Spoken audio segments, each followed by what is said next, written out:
Good morning. I'm here with David, who is the CMO at Découvertes. He is based in Paris. Thanks for joining me today, David.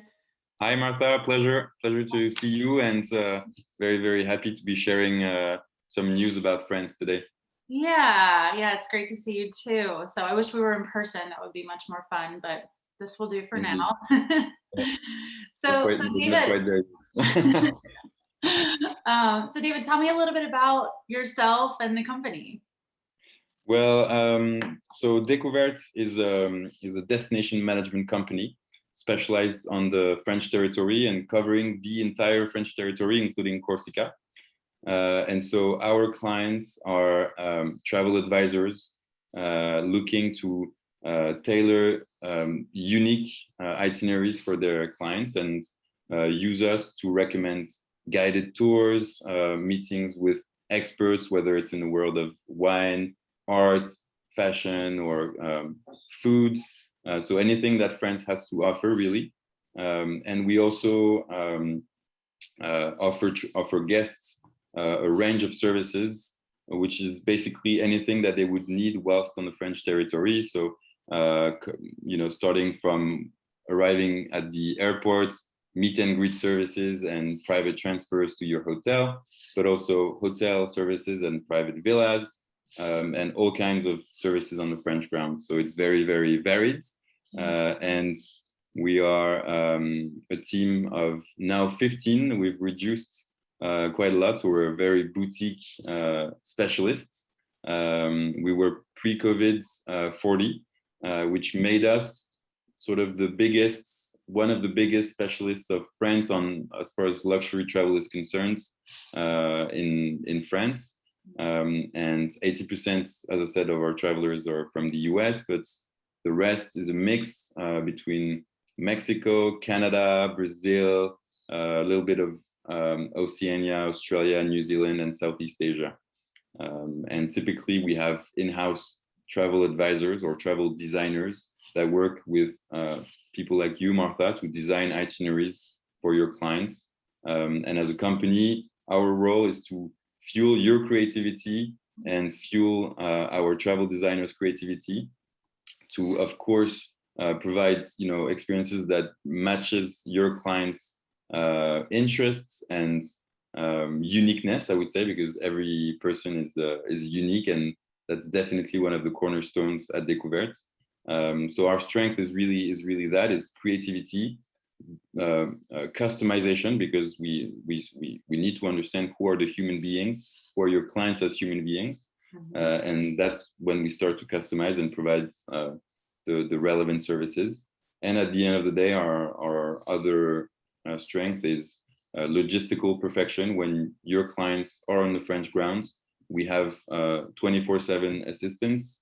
And prior to that, we've made sure that all services are perfectly organized, and your guests have all the right information and are met at the right meeting points at the right times, and so on and so forth. So it's quite a logistical know-how, which comes on top of I would say the network that we provide, the expertise in making your clients meet the right persons, access the right places, and so on and so forth. So that's it for the company. I would add perhaps that we were born just over 20 years ago. The company was founded by my father, and we were born serving American universities, American museum alumni, trustees,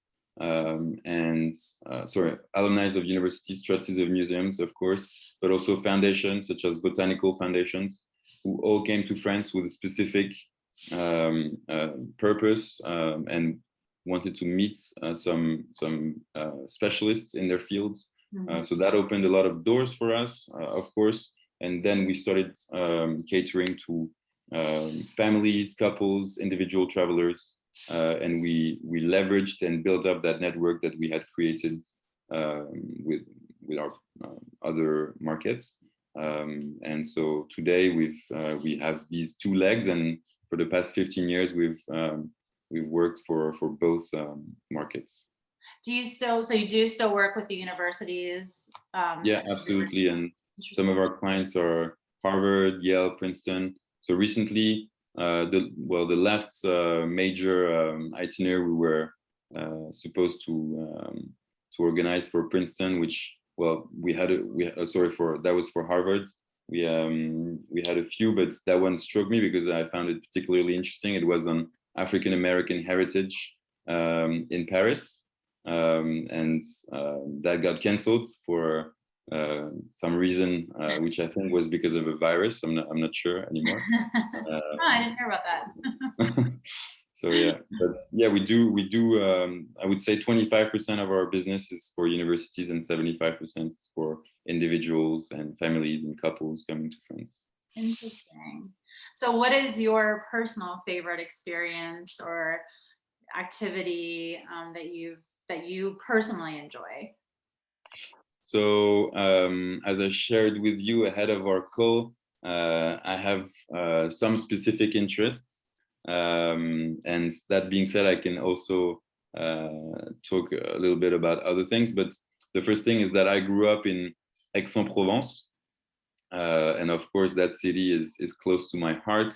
Those that know it will know that it's the city where Paul Cézanne comes from, and where you can hike in the great Sainte Victoire mountain, which Cézanne painted all his life. And that landscape is very home and dear to me, of course. And Aix-en-Provence itself is a very pretty town with some very interesting cultural heritage. Of course, it's not Paris when it comes to museums, but there are definitely some highlights to be seen, especially when it comes to contemporary art. Recently, I find with the opening of Chateau Lacoste 10 years or maybe a bit more ago, which gathers some of the world's most famous sculptors, designers, and so it's really a nice it's really a nice experience. You go into the vines, you walk for 2 hours amongst enormous and super impressive contemporary arts, sculptures, and other works. And of course, you have an opportunity for a lunch in a starred restaurant, which is Malman's restaurant, a starred chef from Argentina. And yeah, so Aix-en-Provence is definitely one of my favorites, but I also love Nice. Typically, I find it's one of the most beautiful cities for the colors, its proximity to the sea, the warmth that you feel when you're there. And I live in Paris, and of course I love the city. I live in Paris by choice. The company is based in Aix-en-Provence, so it's also an opportunity for me to meet guests when they're here, or our travel advisor clients when they're in Paris, but also to be in closer contact with a lot of our contacts, including licensed guides, including experts, and to visit also hotels that partner with us. Yeah, I love to be in Paris. I live close to Montmartre, and sometimes I go and have my lunch break with a lunchbox on the steps of Montmartre, and I just love it. And I think Paris has changed a lot recently, with a lot more biking, a lot more, a lot less cars really. So it's just nicer. That it's less noisy, less dirty, and you can, there's several parks to enjoy, including the park of the Louvre, the Tuileries, which is just along the Seine River, and that's when it's sunny, it's definitely a really nice area to just stroll around and dream and daydream. So yeah, and I mean, there's a few other topics. As I said, we really cover anything that France has to offer. So when it comes to sports, typically I'm a kite surfer. So if you ask me, I love kite experiences, and there's a few around in France. But usually people who like kite surf are quite well informed when it comes to this. But typically You can kite surf in Camargue, in the islands along the Mediterranean coast, also in Brittany, even though it's colder. But the main hotspot, I would say, is Hyères and the Presqu'île de Giens, where I was a couple weeks ago. And this is close to, well, it's just west of Saint-Tropez. So on the Riviera, at the very beginning of the French Riviera. And I'll share also a little bit more about my current activities. I'm going horseback riding in the mountains this weekend. And that's also something that can be done in many places in France, whether it's in Camargue or in the Alps, like I will be doing. And there's many opportunities for outdoors, generally speaking, in France, whether it's hiking or biking, or so typically road cycling or mountain biking. France is so diverse and has such beautiful landscape that you'll definitely, for anyone who likes sport and outdoors activity, it's really an endless country to explore. And if I were to mention, so I mentioned a little bit already about Aix-en-Provence and Château Lacoste with contemporary arts, which I would really recommend. Recently, what's been very popular, and as many of our guests have been breathtaking by their work, it's a place called Workshop of Lights that first opened in Paris, but also opened two other places, one in Les Baux-de-Provence, in some quarries, and another one in Bordeaux. And I haven't been to the one in Bordeaux, but the one in Beaux and in Paris. In Paris, it's an old workshop or sort of a factory that was transformed into a museum. And basically, they project. It's an experience where you're immersed into projections, so visual projections. And immersed in music, so it's an immersive music and visual exhibition, if I must say. And they throw theme exhibitions, and the ones in the past years hinged around Van Gogh, Dali, and Jimmy Nelson, which is the latest one. Jimmy Nelson filming people from all over the world who are remote from Western civilization. And I would really recommend this quarry of light or workshop of light if you're in Paris or Les Baux-de-Provence or in Bordeaux. Specifically, when you're in Les Baux-de-Provence and you have the chance to link this, like it's been the case with Van Gogh, link this with the place where you're at, because at the end of the day, if you're going to see Jimmy Nelson's exhibition on people remote from civilization, it's not linked very much with Paris. It's a good time, but it's not so rooted in the localness. But if the exhibition that is on at the time you're there is linked with Provence or the south of France, it's definitely, I think, a plus. And I think that would be a few points. If I would mention perhaps also when it comes to food and culinary experiences, we are linked with a person who is very dear to us and who counts as one of the top wine collectors in the world. So I would say he says modestly top 10 or top 15, and he says that he might not have the largest wine collection because some states or some even investment funds have invested in wine collections in huge numbers, but when it comes to diversity and originality, his is really, I think, amongst the very top of this world. And trust me, in terms of number, he has so many bottles. It's very interesting because it represents such a large collection that he needs to have a lot of processes to hide and for security reasons. So he doesn't really communicate to what extent his collection is large, of course, but I've seen a few pictures and I can tell you it's very large. But more interestingly, it's wines that you open with him, which can be 40, 60, 80, over 100 years old. And it's wine that he chooses specifically to go with the restaurant that he brings you to. So typically you can organize a dinner with him. So either for a couple of persons, or if your clients are interested in participating to a dinner with approximately 8 to 10 persons who share this passion for wine or curiosity for wine and are open to meeting with other people, that can also be an option. But otherwise, he will suggest the restaurant. He will come ahead and have lunch or dinner in restaurants to prepare the wine and food pairing.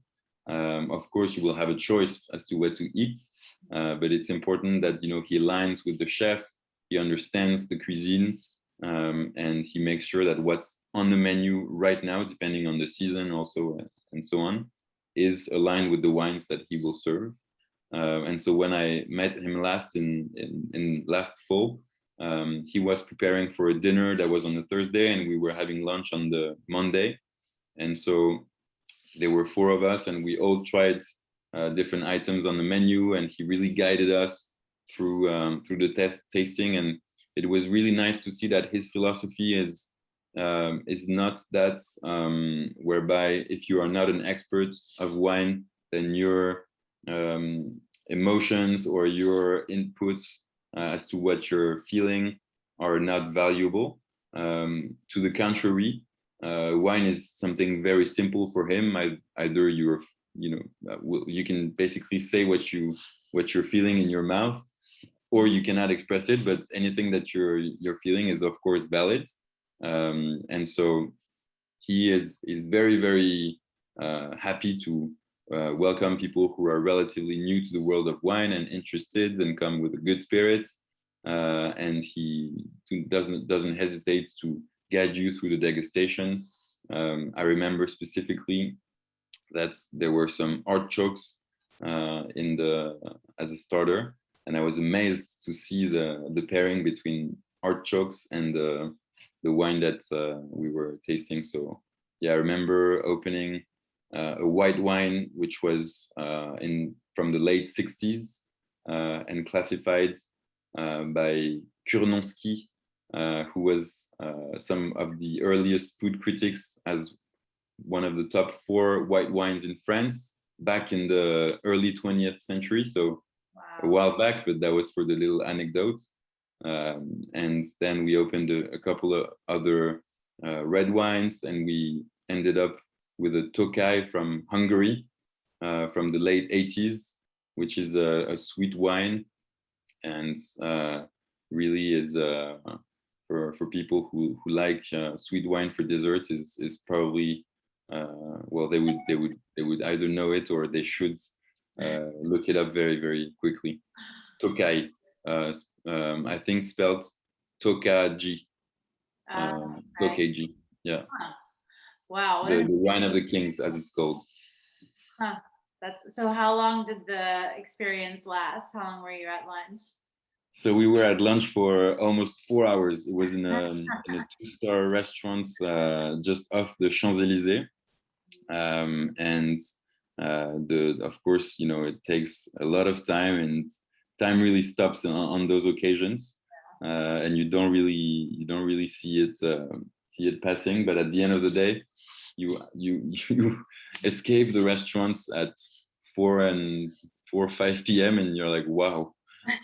That's I've spent virtually my whole day at this table, but at the same time you're absolutely amazed by the fact that this is truly a once in a lifetime experience, because never again will you taste those wines. They are pretty unique and so rare that the chances that you will find them again are pretty reduced. So yeah, worth it. So speaking of unique, what is the most unique experience that you've planned for a client? So that's a good question, and I've spoken about it with Bertrand, and we're often asked that question.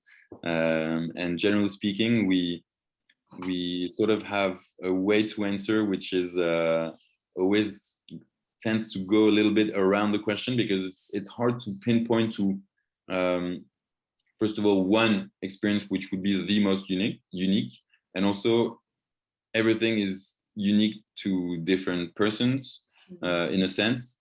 So if I were to sum up what we do, is that we are so the first thing is that we place a lot of value into pairing you or into having your clients meet with the right persons. So meeting an artist, meeting an art collector, meeting a gallerist or fashion designer, meeting a winemaker in a private wine domain or first growth wine domain is can be very unique to a lot of people when they have an interest in that field. And that's things that we do pretty much constantly, do the groundwork to make sure that we introduce your clients to the right person. So it's in that case, we know we are opening a door which isn't opened many times a year, because we spend time ahead of the trip making sure that we find the right person, vetting the clients in a sense, which means speaking with the clients, asking a few questions, making sure that they're aligned with the experts, and that everyone will have a good time. And when that's not the case, it's generally a disaster for everyone, because you don't have things to exchange, and we of course don't want this to happen. And to the contrary, we believe that when you meet the right persons, you really remember after your trip the persons that made your journey. And I would say then that some experiences tend to stick in our clients' minds when I'm asked this question. So I would say, to complete the first part of my answer, that everything can be unique. So a picnic in Versailles, I don't know, typically a vow renewal with in a special place with some flowers is unique. A Seine river cruise on a private boat is unique. So many things can be unique to different individuals. I was also, when I thought about this answer, I was also thinking about meeting with typically French aristocrats in Vaux-le-Vicomte, where you can go into this castle, which was built just before the Palace of Versailles and served largely as an inspiration to the Palace of Versailles. You can meet with the current owner and share a glass of champagne, visit the property. So for me, that's also, depending on who you are, this can be very mind-blowing and very unique. Yeah. Tour de France also offers some very unique opportunities for cycling lovers. And we've organized a few times flights above the race in helicopters, and then meeting backstage with some top runners. And likewise for sports events, typically the Monaco Grand Prix or the Grand Prix of France or the 24 Hours of Mans, we can organize VIP access. So you arrive by helicopter. Typically in Monaco, the access is so difficult that you arrive by helicopter into an area where you can access the runners just after the race, and you are just next to the track and see the cars stop. So I mean, there's many different unique experiences depending on what you like. Another example was the Cannes Festival, So for the past 2 years, you can now access the Cannes Festival, which was previously dedicated only to people of the industry, actors, or anybody producing a movie. And so now you can, walk on the stairs on the red carpets, access the projections. And so what we organize is to have a driver in a luxury car drop you off, and then a photograph taking you and your partner some pictures that you can keep after on the stairs, and then you can just basically access the projections inside the festival. So this can be very unique if you're a cinema fan, a movie fan. So yeah, these are the few examples that I would give, and so many other experiences can be perfectly unique. I know that a lot of Americans have either French ascendants or have veterans in their family. And in both cases, prior to your trip, we can, for you, excuse me, we can make the ground research to identify where did your ancestors come from in France, which precise village. You can also sometimes trace back houses which belong to your family. And likewise for veterans, we can show in the cemetery the tombstones and so on and so forth. So these can be also very moving and unique experiences, reconnecting with your family's past. Yeah, a multifold answer, I would say. Yeah, well, and those are all amazing experiences. What do you see currently right now in the industry? What type of trends are you seeing, or what are you predicting for the future? So it's a very interesting question, because our I would say our business value, or our value proposition as an expert of France, was very much catered to American travelers who had a few days to visit a lot in the French territory. And I think previously travelers were a little bit in that mindset, trying to make the most of the little time you had outside your office, and not hesitating to plan everything by the minute, and to be in that sort of mindset. And I think it depends. Of course, it varies on the individuals. Everybody likes to travel differently, and I think that will continue to exist, definitely. And I think there's a lot of value in planning ahead of time which activities you will visit. I think there's a lot of value in dreaming about your journey and researching and digging deeper. So for me, that's when the journey starts, is when I start planning. But I think what we're seeing is that, and that's actually one of our clients who's based in the UK who coins that phrase to me, is that people are going to be willing to travel more like in the 60s. And I liked that expression, and I think it's quite telling in that you are more modest in the grounds that you will cover. I think you basically are looking for a nice place, a nice sunny place, or a very serene place somewhere in the countryside, whether it's close to the beach or whether it's somewhere else in France. And basically taking your time there, meeting local life, going to city markets, living a simple life for a few days. And I think people now have a bit more time outside of the office, but also have the opportunity to do some remote work. So we're seeing a lot of demand for countryside villas, and people want to organize activities in their house.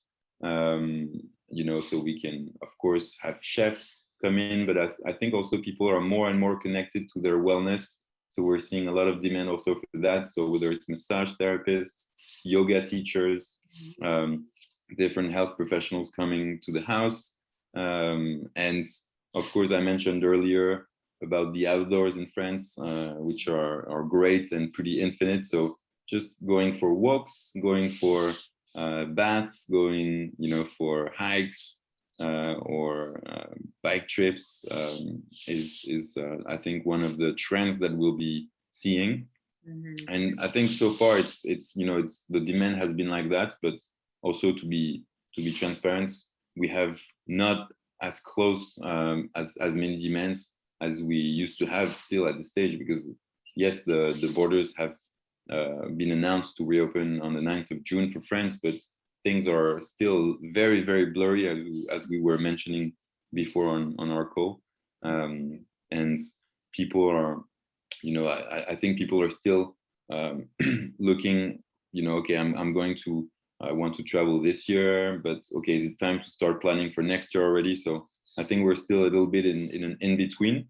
And things will get clearer when it comes to how people want to travel pretty soon. And I think in any case, we're also in a world where trends are changing faster than ever before. And also we're also in a world where everybody is yes, everybody follows the same trends because of social media, and I think shared culture, globalized culture. But also people are more and more unique in a sense, or want to live their life in a more individualized or owned way. In a sense, I don't have to go and do what everybody does just because for fear of missing out or something else. I think there's more and more ownership of what people want to do, and I think that's, well, maybe I like to think that, but in any case, that's also our job, is to accompany people making their dreams come true on the French territory. And I think everybody in the team is really in love with that mission. So yeah. Yeah, you can see, I mean, understandably so, but you have a lot of passion for what you do, and your company has an amazing reputation, I know, in our industry. So we really appreciate it, and I can't wait to start planning. Well, first of all, I can't wait to come over and experience it myself soon, hopefully. And Yeah, that would be great. Are you planning on coming to France anytime soon? I mean, not this second, but hopefully soon, because it's a quick and easy flight over the pond. And one of Yeah, my it's favorite trips, my not mom and 6 hours. I travel together semi-frequently, and we did a river cruise from Paris to Normandy and back. Nice, And it was just amazing. I mean, these little nice, towns that you would never even know they existed, and just absolutely gorgeous. Really, really beautiful experience. So great. yeah. David, thank you so much for your time today. I really appreciate it. And I look forward to working together soon. Thank you so much, Martha, and all my regards to all your clients in Delaware and in the East Coast and everywhere else in the world, as a matter of fact. So we're very excited to be welcoming international travelers back to France. We're hoping that waiters in France will now be excited to see people. So that'll be a good experiment. But in any case, The telltale sign. yeah, exactly. But in any case, service in France is amazing in all the palaces and hotels that are specialized in welcoming people. So, but it's part of the French experience, so we don't want to remove that. In cafes, Yeah, if too you have often. a smile with your coffee, it's not a real cafe. You're not really in France. That's Exactly. amazing. All right. Thank you so much, David. Thank you, Martha. Take care. Bye bye.